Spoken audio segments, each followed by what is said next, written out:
شریعت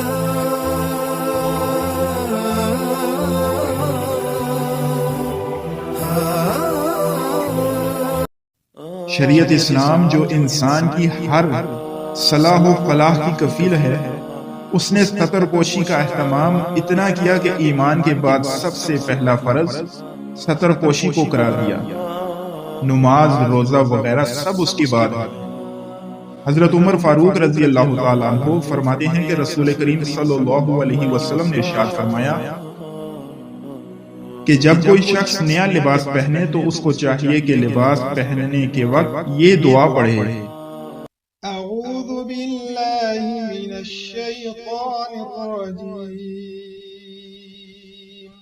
بسم اللہ الرحمن الرحیم۔ اور فرمایا کہ جو شخص نیا لباس پہننے کے بعد پرانے لباس کو غربا و مساکین پر صدقہ کر دے تو وہ اپنی موت و حیات کے ہر حال میں اللہ تعالیٰ کی ذمہ داری اور پناہ میں آ گیا۔